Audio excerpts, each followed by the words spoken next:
it's the education component is just so critical when you're trying to show really everybody out there, but starting with physicians, that, hey, there's a totally separate industry really that's flying underneath the radar that is built on that interaction between a patient and a physician. And, I love a lot of the things that you're talking about as far as a lot of the studies that you champion and looking at, I'm trying to think of a couple of them that came across my radar here that, you've been sharing with all your followers online. And if anybody out there is in for an interesting connection, connect with Darren on LinkedIn, because he has some really incredible stuff that he shares, very much study-based and a lot of academic articles that point to the current healthcare industry trying to reinvent itself by building a better mousetrap.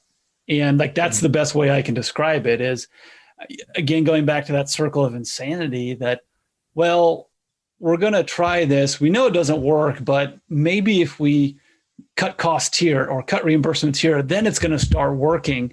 And, Darren, get your take on it. At what point do you keep reading these things and looking at all these different types of studies and the things that come across your desk and just say, what in the hell are we doing? This is absolute lunacy. Well, I've been in pursuit of the question for a long time. Why do we talk so much about trying insurance in this healthcare system? Because I think that I know that's a pet point in your podcast, and I really appreciate that. The distinction between insurance and actual care itself is huge, and it can't be overstated enough. Many of my friends who I've spoken to who are extremely intelligent, I just quiz them. I say, what do you think of when I say a healthcare company, what do you think of? And they say Blue Cross. I'm like, oh my goodness. I mean, it's just they just move money around, and so I won't harp on this point because I know it's pretty well developed in this show. Sure. To your listeners, but just to sort of, corroborate that.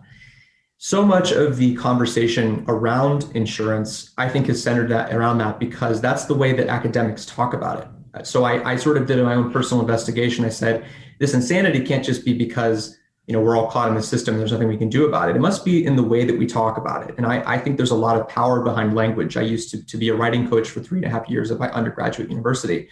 And so I really have a deep respect for the way that words have impact.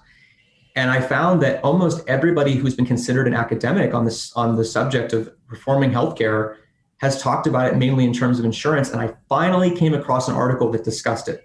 And what they said was the reason why it's been focused around insurance so much is because back when care didn't cost as much, that was the way to improve people's access to care. It was to get them insurance. And I think that has really deteriorated over the past 10 or 15 years. Maybe it goes back even further than that, but that's what I'm aware of because of how old I am. It's becoming decoupled because insurance is no longer a viable means of financing healthcare in this country. It's the prices are too exorbitant. The bills. The reason why we see things about surprise bills in the news all the time is precisely because 1 out of 1,000 times the bill is going to land in the patient's lap, and those are the stories that we hear. And the only reason they ravage people's finances so harshly is because of the price of care has escalated so much. Mm-hmm. And so I think that there is a lot of room for some counterculture observations and discussions about what we need to fix care. I just became a member of a direct primary care clinic 2 days ago. I turned 26 and I fell off my parents' insurance plan. And I never wanted to take the insurance plan of my own employer. Funnily enough, we're sort of a smallish company, and so they can't offer a very vibrant benefits plan just because of the way the Affordable Care Act works and with the age-rated plans or community-rated health plans. But to sort of narrow the point down, I'm looking forward to developing that relationship. I was reading about Dr. Fisher at the Fisher Clinic in Raleigh, North Carolina. I was reading about his story where he broke away from medicine. He said, I think the way that he phrased it was that he felt as though insurance was intruding on his patient relationships. And so even though he worked in a regular insurance environment for 10, 15 years, he broke away about a decade ago.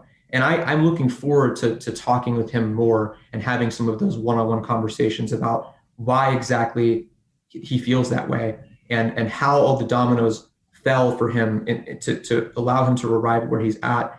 And I think that it's incumbent upon benefits advisors out there to start facilitating these conversations because they stand at the nexus of a lot of the entire healthcare system. They, in a sense, touch every single part of the healthcare system.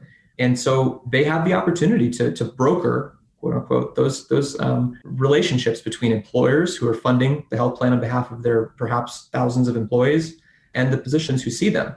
Do I think we have a unique opportunity here? And I think everyone has a role to play in advancing this new narrative about what it means to heal a patient and what it means for them to be able to actually pay for that in a realistic and predictable way. And I don't think that insurance fits that description.